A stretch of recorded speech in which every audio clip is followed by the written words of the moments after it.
Bem-vindos ao Nana Pod. Eu sou a Nana e aqui eu vou contar histórias de pessoas comuns e fofocas também. Então pega o seu café e vem ouvir. Vamos começar essa história nomeando a personagem principal como Ygritte, a Selvagem. Se você não pegou a referência, eu vou te explicar. Essa moça ela é fã de Game of Thrones. E se você não conhece Game of Thrones, meu amigo, vai procurar, dá uma pesquisadinha no Google. Baixa o primeiro livro, não vai ver a série não. Primeiro começa pelo livro e depois você me agradece. A história da Ygritte, eu vou chamar de Ygritte, tá, gente? Ai, não sei o que, era professora de inglês. Eu vou falar Ygritte porque é mais fácil, eu não vou ficar aqui fazendo pronunciazinha não, tá? Ygritte tá muito bom. A história da Ygritte começou quando ela chegou na Ilha Esmeralda lá em 2019 com apenas 0,05% de inglês. Eu adorei que ela foi bem específica no nível do inglês dela, né? O básico que ela sabia do idioma vinha de filmes legendados que o pai dela obrigava ela e os irmãos a assistirem desde que ela era pequenininha, pois ele afirmava que filme dublado perde a essência. Não, aí eu vou ter que concordar absolutamente com seu pai, tá? Como professora de inglês e como cinéfila, eu sei que existem dubladores absurdos no Brasil. Aliás, a dublagem brasileira dá um show, é 10-0 em qualquer outro país aí de fora. Mas nada se compara a ouvir o som original da voz do ator, da atriz, a emoção que alguns atores conseguem transmitir. Sem contar que por mais que a dublagem brasileira seja ótima, o número de dubladores é muito pequeno. Pra você ter uma ideia, o mesmo dublador, o Marco Ribeiro, ele dubla o Jim Carrey, o Tom Hanks, o Robert Downey Jr., que faz o Homem de Ferro, e o Kevin Hart. Pra mim, isso estraga totalmente o filme. Se eu percebo que o dublador já dublou outro personagem muito famoso, tipo o Máscara do Jim Carrey, aí eu vejo outro filme que é o Náufrago do Tom Hanks, é a mesma voz, acabou pra mim. Voltando pra Ygritte, ela chegou na Irlanda no dia 28 de abril de 2019 e achou tudo incrível. Coisa boa início, né? Como ela foi por agência de intercâmbio, ela tinha direito a ficar um mês, mais ou menos, na acomodação, lá em Stony Batter. Eu já morei lá, sabia? Eu amei, inclusive eu amava, fiz amizade com vários nanazinhos ali no centro, saudades. A Ygritte conheceu muitos brasileiros que tinham chegado há 1 ou 2 semanas antes dela, e essas pessoas ajudaram muito ela nesse primeiro momento, levando ela para a loja de celular para pegar chip, mostrando os mercados mais baratos, aquelas dicas básicas que só quem já tá ali há um tempo sabe as manhas e pode passar pra gente, né? Algumas noites ela dormia sozinha no quarto que tinha 3 camas, uma cama de solteiro e um beliche. A cama dela era a beliche de cima, ao lado da janela. Na segunda semana, a Ygritte começou a ter sonhos estranhos. Ela sonhou que levantava da cama, andava pela casa e, ao voltar para a cama, ela via o próprio corpo deitado e deitava em cima dele. Mulher, parece até aquela coisa de viagem astral, né? Aliás, tem uma série maravilhosa que eu queria aproveitar para recomendar, que se chama Behind Her Eyes. Não vou dar spoiler, tá? Mas uma das personagens que tá tomando gaia do marido, ela sai do corpo e vê tudo. Ela começa, inclusive, a vigiar a amante do cara, porque a alma dela consegue ir onde ela quiser, desde que ela já tenha estado naquele local antes. Daí ela arruma um jeito de ficar amiga da amante do cara, para poder ir na casa dela e ficar indo sempre lá com a alma, né? Só essa viagem astral, para ver se eles continuam tendo um caso. Cara, essa série é muito boa. Inclusive, ela fala sobre obsessão e viagem astral. Então, eu recomendo aí para todo mundo. Acho que a personagem principal é filha do Bono, do YouTube. Então, tem aí uma relação com a Irlanda. Aí, 2 dias depois desse sonho, quase na hora de acordar para ir para a escola, ela viu uma pessoa atravessar a parede e subir na direção da cama dela. Vou até bater aqui na madeira que eu não tenho muita intimidade com esse negócio de fantasma, não. Mulher, você viu um fantasma? Era um fantasma? Você tem noção? Ou você estava só dormindo, foi um sonho lúcido? O ser estava vestido de branco, como se fosse uma túnica, e tinha um rosto que ela não reconhecia. Era um rosto neutro, nariz fino, queixo saliente e cabelos cacheados bem volumosos. Ou seja, você viu Hermione Granger, né? Não? De repente você assistiu ali um Harry Potter e a Câmara Secreta no dia anterior. Aí você sonhou com a Hermione e achou que era um fantasma. Ela conta que levantou assustadíssima, olhando para a parede e tentando entender o que tinha acontecido. Você ainda fez muito, porque no meu caso, nem levantar da cama eu não conseguia mais. Ia me dar uma ziguezira ali mesmo. Dali já podiam me ligar, meus flatmates, ligar já pro bombeiro para retirar o meu corpo e levar pro necrotério, porque não tenho condições físicas, mentais, nada para ver um negócio desse. Acho que é por isso que fantasma não aparece para mim, né? Porque a tentativa de contato facilmente se transformaria numa tentativa de assassinato, porque dali eu já ia de arrasto. Aí o que você faz numa hora dessa? essa, né?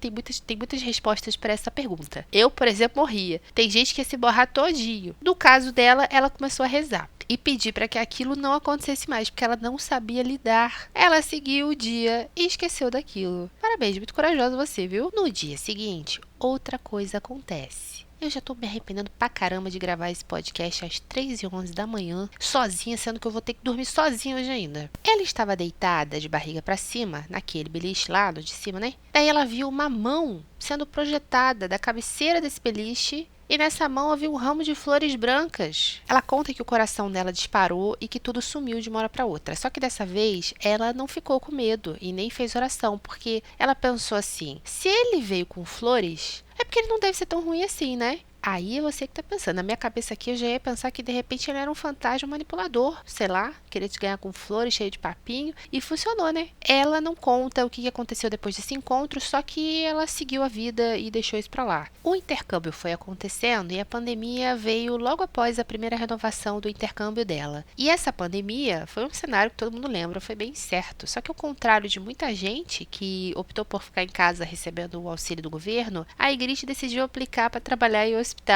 Olha, menina, agora eu tô entendendo porque que esse fantasma escolheu te assombrar, né? Porque o mundo se acabando em vírus e você vai fazer o quê? Vai ficar em casa recebendo o PUP? Né? Que é o pagamento lá do governo? Não, eu vou trabalhar onde está o foco do vírus. Esse fantasma olhou pra você e falou assim, essa menina aí, ela é forte, ela aguenta. Com isso, ela trabalhou a pandemia inteira. E nesse meio tempo, ela conheceu o ex-namorado dela no hospital. Ele também trabalhava nesse hospital com ela e ela achou que já tinha tempo suficiente de Irlanda para curtir com o gringo. Ah, mas não precisa disso não. Eu conheço gente que já chega assim, ó, na primeira semana já curte. A melhor coisa que tem pra se adaptar à Irlanda, gente, é isso. Já arranjar um boyzinho, ó, e ir pro abraço. Mas após 8 meses desse relacionamento, o gringo terminou com a Ygritte. E a coitada foi parar na terapia, né? Para lidar com o trauma que ele jogou na cabeça da garota. Ele virou para ela e falou assim, estou terminando com você, Ygritte, porque você não sabe falar inglês. Ah, não, gente, eu não tô acreditando. Ele terminou com a menina por causa do inglês dela. Mas como é que ele fica 8 meses contigo, né? Ele fica 8 meses namorando. Convenhamos que 8 meses é bastante tempo, né? E aí, do nada, ele desistiu. Você tá me cheirando, sabe o quê? É uma desculpinha. Tá? Porque com 8 meses de namoro, o inglês, gente, ele destrava absurdamente. Imagina, são 8 meses. Primeiro que ela já trabalhava num ambiente em que ela utilizava o inglês, né? Era um hospital. A quantidade de pessoas que você encontra no hospital diariamente, mesmo na época da pandemia, força você a falar cada vez mais. E quanto mais você pratica, mais você desenvolve. Além de tudo, ela também fazia o curso e estava namorando. Então, eu duvido muito que o problema tenha sido o seu inglês. A Ygritte me falou no e-mail que ela achou que estava arrasando, porque ela ouvia elogios dos colegas irlandeses no próprio hospital. Não falei? Ele meteu o louco aí, gata. Duvido, vai achando que irlandês é bobo, vai. Após 6 meses de terapia, em agosto de 2021, eu adoro quando a pessoa fala as datas, tá? É muito bom pra gente se situar, porque veja, ela chegou em abril de 2019, né? Agora já estamos em agosto de 2021. Não dá uma noção muito melhor na nossa cabeça? Pra mim dá, gente, que eu sou de humanas, então eu preciso muito disso, eu me sinto respeitada. Em agosto de 2021, ela decidiu se jogar no Tinder, já que ainda tinha a pandemia. Ela tocou o terror, tá? Meteu o louco, foi ela agora. Saiu com irlandeses, flertou com ingleses, italianos, com um holandês que inclusive quis levar ela para a Holanda. Tu não foi por quê, mulher? Ah, eu ia. Ah, não sei o que, não sei o que, não sei o que lá. O quê? O cara vira pra mim e fala assim, meu amor, eu não sei nem como é que fala holandês, mas finge que eu tô falando holandês. Ah, não sei o que, sapatinho de madeira, tulipa, moinho de vento. Vamos? Vamos? Quando que a gente vai? Já comprou passagem? Pois compre, que eu vou. Ah, tá maluca? A carne só cai no prato vegano, né, cara? Já tinha vencido o prazo como estudante, porém, acho que depois da pandemia teve um lance lá que podia estender os vistos, né? Então ela podia ficar até junho de 2022. Ela estava de boa, quase um ano aí pela frente. Em novembro de 2021, ela deu match com o Jon Snow. E após muito papo e convites, foram para o primeiro encontro em dezembro de 2021. Tudo estava fluindo muito bem até ela perceber que havia um terceiro elemento nessa relação. Ai, meu Deus, tomara que não seja o fantasma com a flor branca. Mas não era, calma, não era o fantasma. Era uma ex que queria se manter presente na vida do boy. E a Ygritte fala que ela tocou o terror na vida dos dois. Ela falou assim no e-mail que ela me mandou, abre aspas, talvez seja papo para outro podcast, posso te mandar detalhes e áudios da loucura toda, fecha aspas. Mulher, claro, você não precisa nem perguntar. Eu não espero nada menos do que isso, tá? Eu quero os 20 áudios já, pra quem não sabe, Grit e eu já fofocamos há muito tempo no Instagram, e Grit marca presença demais aqui. Essa ex, que mais parecia uma assombração, causou um grande estrago na vida do namorado dela, porque ele ficou meio que em surto, ele precisou fazer acompanhamento médico, e aí grite de muita terapia, volta e grite pra terapia de novo. Esse namorado, o Jon Snow, ele já tinha um longo histórico de depressão, que é muito comum na Irlanda, né? País frio, isolado, e graças à terapia, a Ygritte conseguiu compreender o que ele estava passando e ficar do lado dele. Nesse bololô todo, ela foi conhecer a grande família que a gente vai chamar de Stark, tá? Você não tá entendendo a referência, meu amor? Vai ter que ler o livro, não tem jeito não. Mentira, eu vou te ajudar um pouquinho, tá? Caso você nunca tenha visto a série ou lido os livros, o Jon Snow é um personagem que vem de uma família cujo sobrenome se chama Stark. Então ela tá aí fazendo uma referência de novo, né? Família do querido, comparando aí com a família do Jon. Eu vou abrir um parênteses aqui e sair um pouco do meu script, mas eu acho muito bizarro como a referência dela cai como uma luva. Conforme eu tô lendo aqui o meu script, cai como uma luva, porque para quem lê o livro, sabe que o Jon Snow é um personagem que ele é um bastardo, né? Por isso que ele não leva o nome da família dele. A família dele se chama Stark, aí todo mundo é Stark, Arya Stark, Sansa Stark, Bran Stark, mas ele se chama Jon Snow, porque teoricamente ele só é filho do pai com uma outra mulher. Ele é um bastardo, então ele não leva o nome da família. E eu, como já disse antes, conheço a Ygritte pessoalmente, não pessoalmente, mas a gente se conhece de fofocas, óbvio que esse não é o nome dela, mas pelo que ela me conta dessa família dele, o namorado dela é tratado como um renegado, parece até que ele não é filho de sangue, porque são muitos irmãos e ele é o único que é tratado bem mal, assim, de mal a pior, mas seguimos. Entre fevereiro e abril de 2022, aí ó, chegou em 2019, então 3 anos depois, ela passou por maus bocados com a família Stark. Entre rejeição por outra selvagem e desprezo pelos nobres Starks, que de nobres eles não têm nada, né? Que é um bando de pobre caipira do interior de Winterfell, né? Da Irlanda. Um dia, esse namorado, o Jon, precisou ir a uma consulta do tratamento da depressão. A terapia, né? Aí a sua querida mãe, a Catelyn Stark, ia levá-lo. A Ygritte não foi chamada, tá? Porque a gente não gosta de ralé andando com a gente, né, meu amor? Vamos se situar? Muito pelo contrário, a ideia era despachar a coitada da Ygritte para Dublin, que eu vou chamar de Porto Real. Eu tô adorando essas referências. Mas ela tava lá no meio do nada, do interior da Irlanda, e disse que ia ficar lá esperando ele voltar para levar ela até a estação de trem. Eles foram para consulta e a Ygritte ficou na casa e deu na telha dela de fuçar um álbum de fotografia jogado assim naquelas janelas grandes das casas antigas do interior. Você já foi nessas casas? Geralmente elas têm umas janelonas, são bem grossas, sabe? Eu não sei o nome, é windowsill, não sei o nome daquilo ali em português não, mas naquele batente ali da janela, eles colocam sem vela, uns bagulhetes aí, e tinham os álbuns de fotografia. Aí ela tá lá, folheando as páginas, né? E achou fotos do namorado, bebê, da família, pai, mãe, filho, periquito, papagaio, todo mundo muito jovem. Ela tirou algumas fotos e guardou com ela. Menina, eu nunca faria uma coisa dessa. Eu tenho uma paranoia, que sempre que eu tô passando algum tempo na casa de alguém, até quando eu vou visitar mesmo, passar algumas horas, eu sempre acho que tem câmera.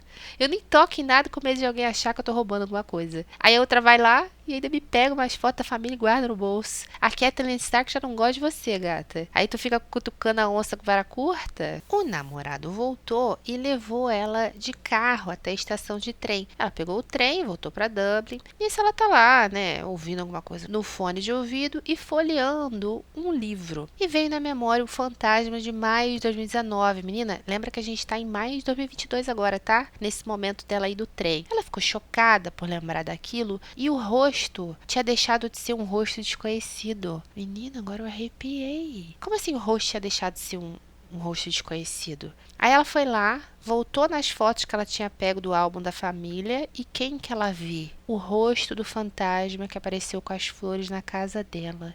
E adivinha quem que era esse fantasma? Era o pai do Jon Snow. Esse mesmo, o Ned Stark. Pai esse, que já havia falecido tinha alguns anos. Ela acha que ele faleceu por volta de 2017, mas não tem muita certeza. Quando ela percebeu que o fantasma era escarrado e cuspido a cara do pai do namorado, ela ficou super aflita. e começou a mandar mensagem explicando o que estava acontecendo pro namorado. Mas é óbvio que ele não entendeu nada, né? Eu fico imaginando essa conversa, né? Ela ligando pra ele e falei, então, boy, olha só. Em Lava 2080, eu tive uma visita de um fantasma no meu quarto, que inclusive me levou flores, era um fofo. E aí hoje, bisbilhotando as coisas da sua mãe, eu descobri que esse fantasma era o teu pai, menino. Olha que coisa. O John já estava tomando medicamento, ele não estava muito bem naquela situação toda que estava acontecendo com a mãe, então ele não deu muita atenção para aquela descoberta da Ygritte. Na real, ele não deve ter entendido bolhunfas, mas a vida seguiu e ela foi entendendo a dinâmica ali da família Stark com o namorado, que sempre foi uma dinâmica bem complicada. A relação dele com a família, não só com a mãe, era bem conturbada. O pai e a mãe já eram separados na época da morte do pai, e ele dizia que a mãe tratava ele muito mal por ser muito parecido com o falecido, tanto fisicamente quanto emocionalmente também. Durante as crises, alguns surtos que o John tinha, ele sempre contava para Ygritte que ninguém gostava dele, que ele se sentia como se fosse a ovelha negra da família, mas ele nunca dava muitos detalhes sobre por que dele achar tudo isso. E ela me contou que ela até percebia alguns comentários maldosos vindo da mãe, mas ela não falava nada, ela não se metia. O relacionamento foi fluindo, com muitos altos e baixos, até porque é um relacionamento multicultural, ele é irlandês, ela é brasileira, sempre dá uns curtos circuitos mesmo. E após acabar todas as possibilidades de extensão de visto da Ygritte como estudante, ela achou que era a hora de voltar para o Brasil. Mas o John já estava completamente apaixonado pela selvagem Ygritte. Não tinha como deixar essa mulher escapar e eles decidiram que a melhor coisa a se fazer era se casar. E olha que coisa, né? A Ygritte e o John planejaram tudo em janeiro de 2023, onde ia ser o casamento, fizeram toda a papelada, mas eles não falaram nada para ninguém da família dele, porque a Ygritte tinha medo que algum parente tentasse atrapalhar essa união. E acontece, viu? Acontece. Eu já vi com os meus próprios olhos chegar na semana do casamento entre a brasileira e o Irish, e o noivo Irish dá para trás porque a mãe e a irmã convenceram ele a fazer tal coisa. Então, meus amigos, acontece. Agora vem o que eu considero a parte mais bizarra dessa história toda. O noivo e ela saíram num sábado de manhã para explorar mercados que rolam ali no The Liberties, em D8, lá em Dublin. Num dos stands, a Ygritte comprou um planner de mandala lunar e eles seguiram em direção a um outro bairro que eu não vou falar qual que é, porque senão eu entrego a identidade da nossa próxima personagem. Passando por ruas muito estreitas e cheias de turistas, ela lembra que fazia anos que queria ir numa loja de cosméticos brasileiros que ficava bem ali naquela região. Eles entraram e foram bisbilhotar as gôndolas dessa loja. E as atendentes foram super animadas, super simpáticas, e todas começaram a conversar, inclusive sobre o planner que a Ygritte tinha acabado de comprar. E tinha uma moça que só ficava ali de canto ouvindo, como quem não quer nada, né? Não queria participar da conversa, mas ficava ali de olho de butuca para saber o que estava acontecendo. Uma hora, essa moça se aproximou e disse, abre aspas, isso é da minha região. Os nativos selvagens cultivam essa tradição lá no sul do Brasil. Fecha aspas. E nisso, essa mulher olha para a Ygritte e vê um colar de pedra que estava enrolado num arame de cobre que ela tinha comprado já há muito tempo numa viagem que fez com o John e pediu para ver esse colar mais de perto. Começou a falar que vende pedras, que vende joias. Gente, foi aí que eu percebi que eu conheço essa mulher, gente. Será que eu vou ter que disfarçar agora, meu Deus? E falou também que conseguia sentir a energia dessa pedra. Daí ela devolveu esse colar. E a Ygritte ficou ali, coitada, curiosa, sem saber o que estava acontecendo, né? Tentando entender o que estava acontecendo ali naquele momento. Em seguida, essa mulher perguntou se podia pegar na mão dela, para sentir a energia. Aí a parada ficou bem louca. Aí ela começa a descrever a personalidade da Ygritte. Coisas que sentia no corpo dela, que a Ygritte me contou que também sentia no próprio corpo. Falou de uma dor que fazia dias que a Ygritte estava sentindo no ombro direito, e a Ygritte estava como? Minha filha, aquela parada meio mística, meio Melisandre de Game of Thrones. Praticamente a sacerdotisa vermelha, total. Aí essa mulher, que a gente vai chamar de agora em diante de Melisandre, porque eu não consigo achar nenhum nome melhor do que esse, é Melisandre, ela pediu para ficar com o colar da Ygritte, para que ela pudesse limpar todas as energias ruins, e disse que ia ser sem custo, ela não cobrou nada. Aí vocês achando que a mulher era charlatã, né? Ela não cobrou nem um centavo, ou seja, a mulher viu que a Ygritte estava no chão, fez uma caridade, né? Pediu para a Ygritte voltar depois de 5 dias para pegar o colar de volta, limpo. Enquanto isso, o namorado, o John, estava do lado de fora da loja fumando. Daí ele voltou e ela contou pra ele que foi incrível o que tinha acontecido, que a mulher sabia tudo sobre ela e que não podia ter sido só coincidência a vontade dela ir nessa loja específica. A mulher aproveitou a deixa e perguntou se ele também queria fazer uma leitura de energia ali naquele momento. E ele topou, né? De graça, minha filha, tem injeção na testa. Gente, a mulher começou a sentir dor, a descrever os pensamentos do John, dizer que ele tinha muita mágoa, muita dor, muito rancor, muito ressentimento. Aí ela perguntou assim pra ele, abre aspas,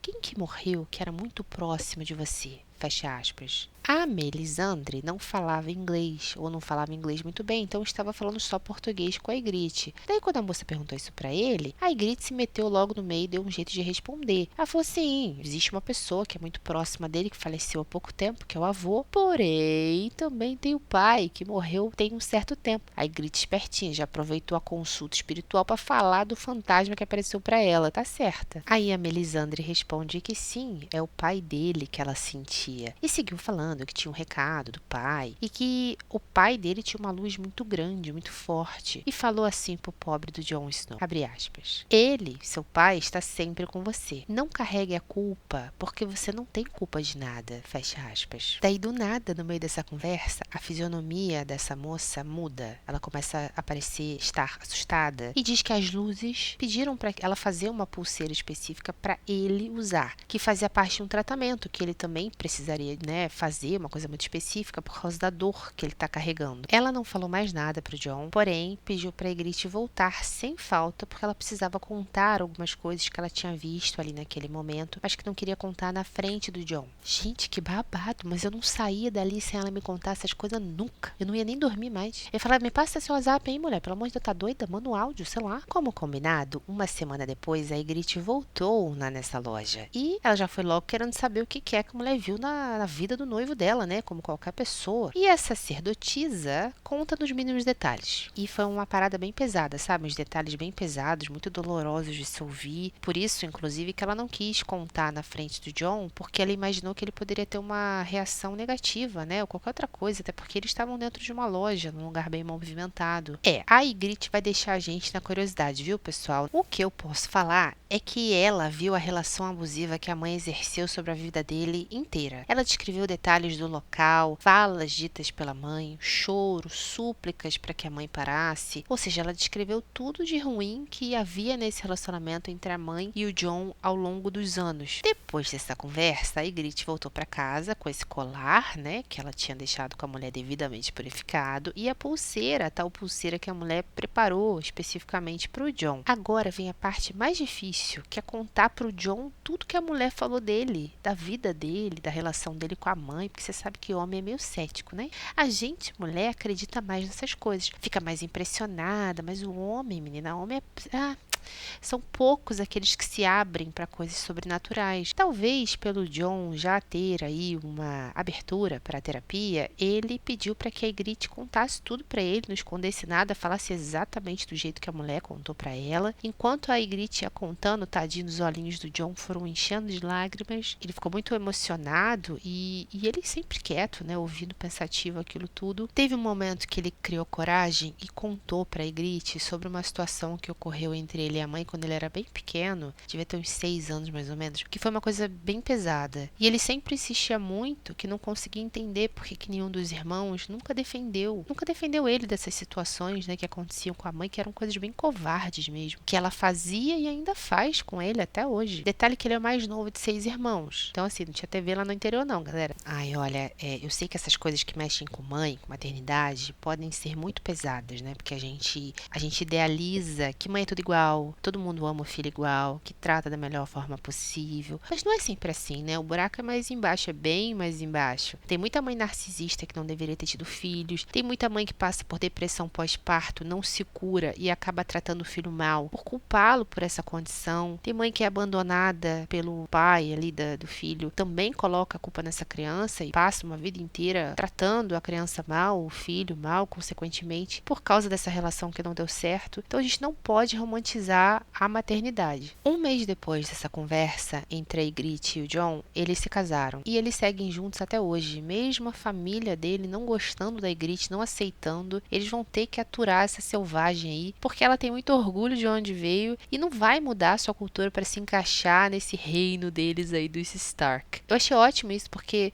muita gente acaba abaixando a cabeça e se sente inferior só porque é sul-americana, né? Que a família do meu marido é sangue azul. Mas, gente, ninguém é melhor do que ninguém não, tá? Não deixe que ninguém te diminua, não deixe que ninguém minimize a sua cultura, a nossa cultura brasileira, né? Que todo mundo que me ouve aqui é brasileiro, porque acha que tá no país deles e que por isso a cultura deles é melhor. Não existe isso. Cada um tem o seu lugar. Façam sim coxinha e brigadeiro nas festinhas dos seus filhos, nas suas festas de aniversário. Ah, mas os Irish não, o problema é deles. Ah, você come então, come tudo sozinho, você e seus amigos, entendeu? Deixa eles ficarem chupando o dedo, pede comida, pede iFood, né? Ah, não é iFood, não é. Como é que é? É Just Eat. A gente não reclama quando vai nas festas dele, na verdade, a gente não come o que tem, a gente não experimenta o que eles oferecem. A gente tem que respeitar a cultura do país que a gente escolheu para viver, com certeza. Mas a gente também não pode esquecer de respeitar a nossa. Eu vou ler a passagem que a Ygritte escreveu para mim no e-mail. Ela terminou o e-mail assim, ó. Eles gostam de dizer que sou uma Stark, mas eu encho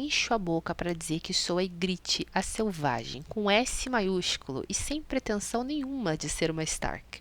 Digo que sou casada com um, mas que sempre serei selvagem. Afinal, é importante lembrar que o Jon também não era um Stark, viu? Jon era um Targaryen, meu amor. Quem lê o livro vai entender essa referência. É isso. É importante que nós, que nos relacionamos de certa forma com outras culturas, não esqueçamos de onde a gente vem, porque no final das contas, e aí eu posso botar aqui a minha mãozinha no coração e falar para vocês com toda a experiência própria que eu tive, que no momento que vocês mais precisarem, vocês vão ser lembrados que não fazem parte dessa cultura. Então, não reneguem os nossos laços, né? E você, tem uma história interessante para me contar? Manda um e-mail para nascmt@gmail.com.